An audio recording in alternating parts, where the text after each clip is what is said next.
Cultural and education rights. ये जो cultural और एजुकेशन राइट्स हैं, ठीक है, ये इनको हिंदी में बोलते हैं सांस्कृतिक और शिक्षा के अधिकार। संस्कृति और क्या है, शिक्षा के अधिकार। अब ये दो वर्ड यहाँ पे आए हैं, एक आया कल्चर और एक क्या है एजुकेशन। देखो एक चीज़ बताता हूँ आपको, कल्चर नॉर्मली संविधान में जहाँ जहाँ पढ़ोगे ना, तो ये बार बार ट्राइबल्स की बात करेगा। ये कल्चर किसकी, ट्राइबल्स की। उन ट्राइबल्स की कल्चर को भी बचाना है, ठीक है, क्योंकि उनकी जो कल्चर है, संस्कृति, वो क्या है, थोड़ी प्रोटेक्टेड मानी जाती है, क्योंकि वो प्रोटेक्ट करना है ताकि उसमें कोई मिलावट या वो समाप्ति कगार पर नहीं आ जाए। तो इसलिए अब उनकी कल्चर, जो ट्राइबल्स हैं, उनकी कल्चर को बचाना है। उनको अधिकार दिया है एजुकेशन का, ठीक है, कि ट्राइबल्स जो है अपनी कल्चर को बचाने के लिए क्या खोल सकते हैं, एजुकेशन के इंस्टीट्यूट खोल सकते हैं। तो उन्हीं बारे में चर्चा करेंगे। इसमें एक चीज़ और बार बार आएगी, माइनॉरिटी। मैं अभी पहले बताया था हम तुम लोगों को, माइनॉरिटी का मतलब क्या होता है, अल्पसंख्यक, यानी जिनकी संख्या क्या है, तुलनात्मक रूप से कम है। अब माइनॉरिटी दो बेस पे होती है, एक धर्म के आधार पे माइनॉरिटी किसके आधार पे, किसके आधार पे होती है माइनॉरिटी, धर्म के आधार पे। और दूसरी किस बेस पे होती है देखो इसमें दिया होगा,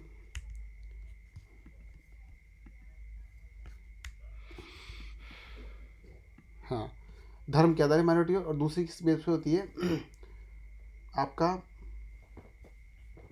कल्चर के बेस पे, ठीक है। तो उसके बारे में चर्चा करेंगे। तो हम यहाँ चालू करते हैं माइनॉरिटी और मेजॉरिटी।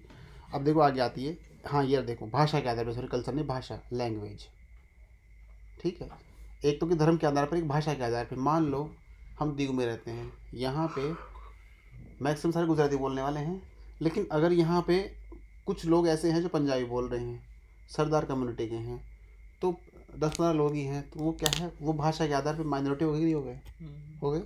वैसे धर्म के आधार पे मान लो यहाँ कुछ पारसी लोग रहते हैं, 5-8-10 लाख लोग, तो धर्म के आधार पे माइनॉरिटी हो गए। तो ऐसे माइनॉरिटी कितने टाइप के होते हैं, एक रिलीजियस बेस पे और दूसरा लैंग्वेज के बेस पे, ठीक है। अब देखो प्रोटेक्शन, पहला है आर्टिकल 29, ये बोलता है कि पहले से हम क्या करेंगे, सभी माइनॉरिटी के लिए ही है, ठीक है, कि हम लोग माइनॉरिटीज़ के जो हित है उनको क्या करेंगे, सुरक्षित करेंगे। अब माइनॉरिटीज़ के हितों को सुरक्षित कैसे करेंगे, तो इसने पहले तो ये बोला कि माइनॉरिटीज़ क्या है, ग्रुप है। माइनॉरिटीज़ किसी एक, तो हम लोग बार बार जो फंडामेंटल राइट्स शुरू से पढ़ते हैं उसमें इंडिविजुअल की बात करी गई है कि इस व्यक्ति की ये स्वतंत्रता मिलेगी, इसको बोलने की स्वतंत्रता मिलेगी, इसको किस भेदभाव नहीं किया जाएगा, गिरफ्तारी के खिलाफ ये चीज़ें मिलेगी, ठीक है। लेकिन ये क्या है, ग्रुप को राइट्स मिला है ये पूरा।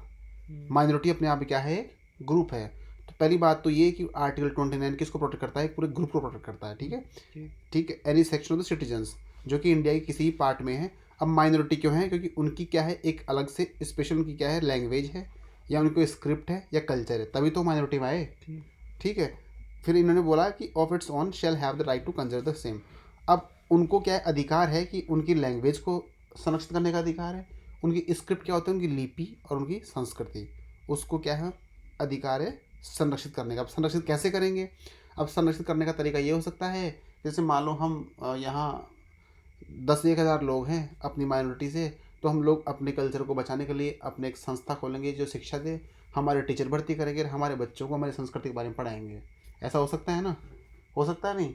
तो इस तरीके से आगे चीज़ें हम देखते हैं। फिर है right of a citizen as individual. अब देखो जैसे ग्रुप का हो गया वैसे सिटीजन का भी हो गया।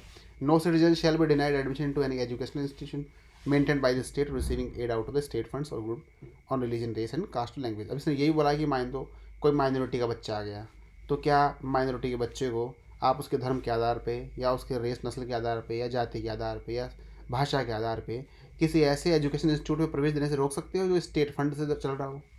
नहीं रोक सकते ना।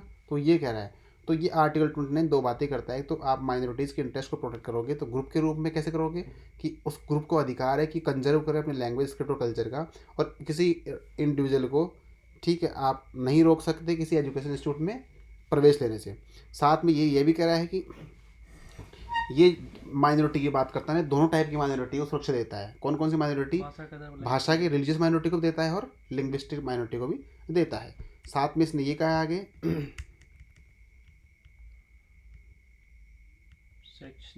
हाँ, सुप्रीम कोर्ट ने इसके बारे में एक बार बोला था कि the term section of the citizen include minorities as well as the majority. हाँ, इसके अंदर जो है ना, no citizen shall be denied admission, इसके लिए बोला है, उसको थोड़ा आगे चलते हैं।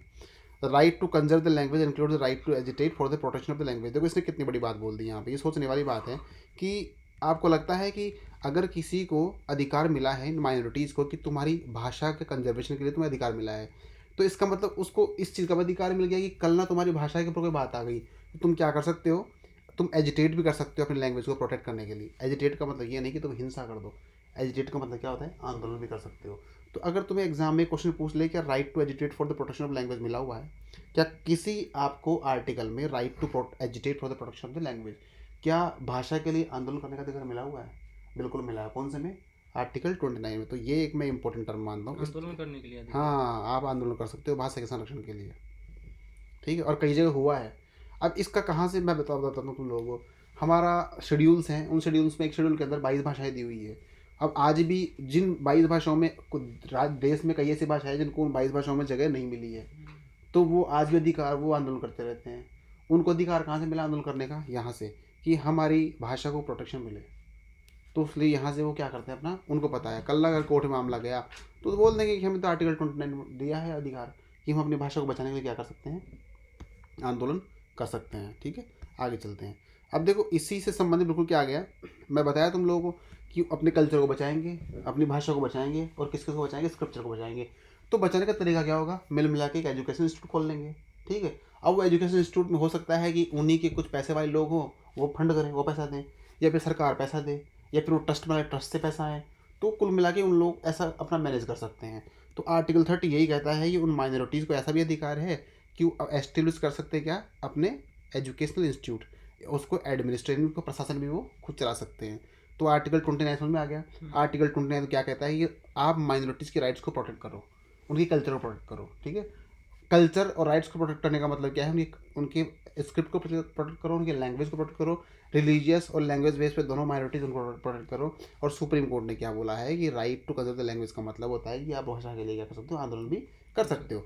साथ में आर्टिकल 30 ने ये बोला है कि माइनॉरिटीज जो है ना, वो उनको इतना अधिकार है कि अपनी भाषा, अपनी संस्कृति, अपनी लिपि, उसको बचाने के लिए शैक्षणिक संस्थान भी खोल सकते हैं, एजुकेशन इंस्टीट्यूट भी खोल सकते हैं। ठीक है, अब ये जो एजुकेशनल इंस्टीट्यूट खोलेंगे, इसका एडमिनिस्टर करने का अधिकार भी उनको है। अब बात आती है कि इस एडमिनिस्ट्रेशन इंस्टीट्यूट को पैसा कहाँ से मिलेगा, फंड कहाँ से मिलेगा। तो फंड देखो सरकार भी उनको दे सकती है, पूरा ही फंड सरकार दे सकती है, उसको बोले wholly aid out of the government state. Partially सरकार दे सकती है, या कोई ट्रस्ट बना सकते हैं। ठीक है, अब इसमें देखो इसने क्या लिखा है, all minorities whether based on religion और लैंग्वेज, यानी कि कोई भी ऐसी माइनॉरिटी जो भाषा के आधार पे है या धर्म के आधार पे है, shall have the right to establish and administer education institute of their choice. उसको अधिकार है कि अपने चॉइस के आधार पे क्या कर सकती है, वो एजुकेशनल इंस्टीट्यूट खोल सकती है। अब आपने देखा होगा कि हमारे हिंदू धर्म में कई जगह लोगों ने गुरुकुल खोल दिए, खोल रखे हैं। उन गुरुकुलों का मकसद क्या होता है, उनको अधिकार यहीं से मिला है, बोले हम हमारी क्या है, शैक्षणिक संस्थान खोलेंगे हमारे बच्चों को अपने कल्चर बचाने के लिए। उन जो भी मतलब जो गुरुकुल में वैदिक धर्म की शिक्षा दी जाती है, और वैदिक धर्म है, मदरसे हो गए। जैसे अब मदरसे की बात करते हैं, मदरसे में उनको उर्दू धर्म की, मतलब उर्दू भाषा की, या अरबी जो भी है उनका, कुरान पाक, उनको शिक्षा दी जाती है। तो कुल मिला के उनका मकसद क्या है, अपनी कल्चर प्रोटेक्ट करना, अपनी जो लैंग्वेज है उसको प्रोटेक्ट करना, अपने स्क्रिप्चर को प्रोटेक्ट करना, उसको बंद नहीं करवा सकते। ठीक है, अब जैसे और भी कई धर्म है अपना अपना कर रहे हैं, तो उनको अधिकार यहाँ से मिला आर्टिकल 30 से। आप ज़बरदस्ती करके किसी मदरसे को बंद नहीं करा सकते, किसी गुरुकुल को बंद नहीं करवा सकते। क्यों नहीं करवा सकते, क्योंकि संविधान ने हमें अधिकार दिया है।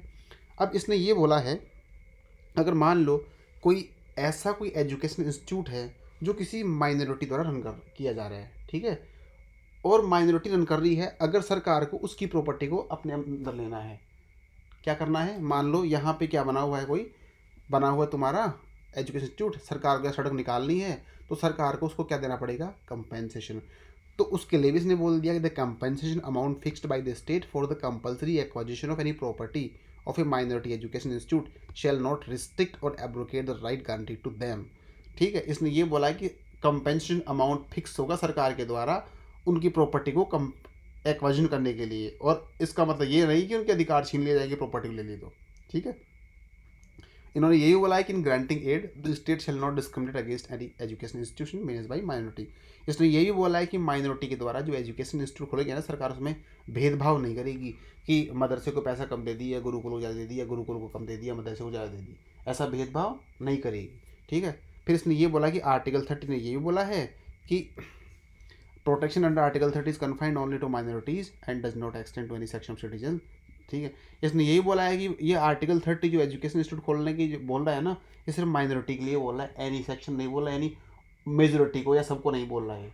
माइनॉरिटी का मतलब समझ रहा है? माइनॉरिटी का मतलब अल्पसंख्यक, अल्पसंख्यक, अल्पसंख्यक जिनकी संख्या कम हो, कम हो। चाहे भाषा के आधार पर कम हो या फिर धर्म के आधार पर कम हो। जैसे पारसी समुदाय है इंडिया में, ठीक है, तो पारसी क्या है इंडिया में अल्पसंख्यक हो गए क्योंकि उनकी संख्या कम है।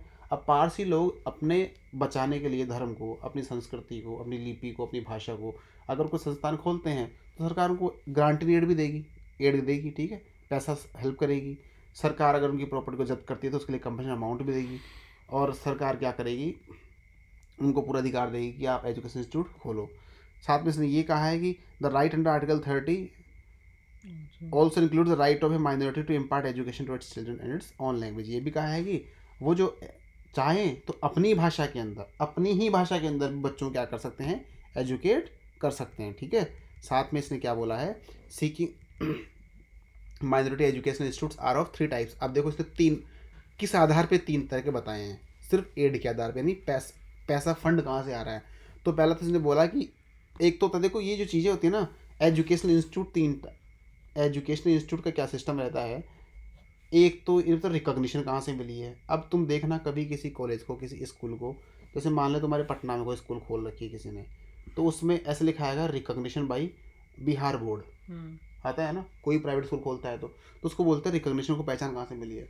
जैसे किसी ने कॉलेज खोल रखी है, अब उस कॉलेज को जब तक मान लो पटना यूनिवर्सिटी है, कोई बहुत बड़ी यूनिवर्सिटी है पटना यूनिवर्सिटी, जब तक पटना यूनिवर्सिटी रिकॉग्नाइज नहीं करेगी तो उसमें लिखा था अफिलेटेड बाई पटना यूनिवर्सिटी या बिहार यूनिवर्सिटी, नालंदा यूनिवर्सिटी जो भी है, या दिल्ली यूनिवर्सिटी, मतलब उसको एक यूनिवर्सिटी से उसको एफिलिएटेड होना पड़ेगा तब जाके क्या करेगी, वो चलेगी। वैसे ही इसके अंदर भी है रिकॉग्निशन। अब रिकॉग्निशन कौन देगा, उसको स्टेट देगा। ठीक है। अब स्टेट का मतलब स्टेट बोर्ड, और साथ में फिर होता है एड। एड का मतलब होता है पैसा, फंड। तो इस आधार पे, रिकॉग्निशन के आधार पे और फंड के आधार पे 3 टाइप बांटा गया है। पहला है कि उसको seeking recognition as well as aid from the state, यानी कि उसको दोनों ही, रिकॉग्निशन भी स्टेट से मिल रही है और एड भी क्या मिल रही है, स्टेट से। तो इसका मतलब क्या है, they are subject to the regulatory power of the state. जब दोनों ही उसको राज्य से मिल रही है तो पूरी तरह से क्या हो गई, वो राज्य वाली हो गई, सरकारी हो गई वो। ठीक है। ऐसा एजुकेशन इंस्टीट्यूट क्या हो गया, पूरी तरह से सरकारी हो गया। अब seeking only recognition from state, ये पहला वाला बोल रहा है कि सिर्फ राज्य से क्या मिल रही है, उसको रिकॉग्निशन मिली हुई है और एड उसको नहीं मिली। तो इसका मतलब क्या हो गया, they are subject to regulatory power of the state. तो इसका मतलब भी, ये भी पूरी क्या हो गया, सरकारी हो गई। कई बार तुमने देखा होगा कि यार कहीं स्कूल होती है तो सरकारी स्कूल तो होती है, लेकिन मान लो कोई बहुत बड़ा दानी आदमी आके बोलता है कि इस स्कूल में जितनी भी बुक्स है वो मैं दूंगा, बच्चों की यूनिफॉर्म में दूंगा, और सरकार से कुछ पैसा नहीं, टीचरों की सैलरी में दूंगा, ऐसे करके पूरे स्कूल को गोद ले लेता है। तो इसका मतलब ये नहीं कि स्कूल उसकी हो गई। ठीक है। वो स्कूल कैसे रहेगी, रिकॉग्निशन सरकार से रहेगी, सिर्फ एड उसके रही होगी सरकार की, तो पूरी तरह से क्या होगी, वो भी स्टेट की रहेगी। तीसरी क्या होती है, ना तो सरकार की रिकॉग्निशन है उसमें स्टेट की, ना उसमें क्या है, एड है। ठीक है। तो ये तीसरी हो गई, तो वो क्या होगी, पूरी प्राइवेट हो गई। ठीक है। ये सिंपल सी बात है। तो they are free to administer their affair. तो ऐसी सिचुएशन में क्या है कि उनके अफेयर्स को फ्री वो खुद कर सकते हैं, खुद ही फ्रीली उनके मैनेजमेंट कर सकते हैं, अपना प्रशासन कैसे चलाना है वो खुद कर सकते हैं, खुद के लॉज बनाते हैं वो, जैसे contract law, labour law, etcetera. ठीक है। नहीं, इसमें बोला है कि they are free to administer their affairs, management खुद करेंगे, लेकिन वहाँ भी क्या है, जो सरकार के जो कानून है अपने, जैसे कॉन्ट्रैक्ट लॉ, लेबर लॉ, वो सब वहाँ पे क्या है, लागू रहेंगे।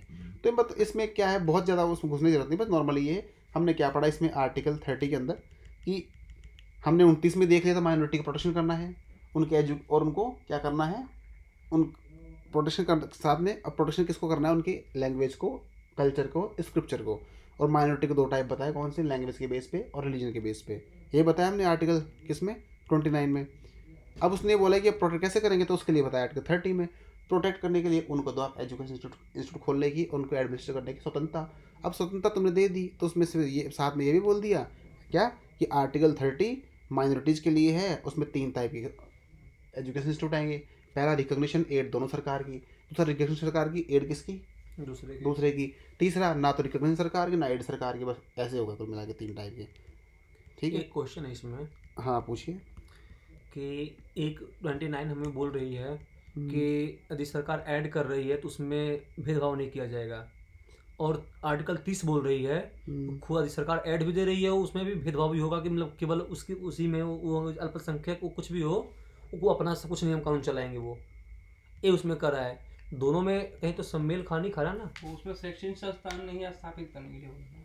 शैक्षणिक संस्थान 30 में भी वही स्थापित करने को बोल रहा है ना। 30 में तो स्थापित करने के लिए बोल और रहा है। उसमें भी तो मतलब एक शैक्षणिक संस्थान में यदि सरकार ऐड कर रही है तो उसमें भेदभाव नहीं किया जाएगा। उस शैक्षणिक संस्थान में सरकार अगर ऐड दे रही है तो उसमें भेदभाव भेदभाव नहीं किया जाएगा। हाँ। आप उसमें कोई भी, लेकिन 30 बोल रही है उसमें खुद अपना केवल उसमें नियम चलाओगे तुम।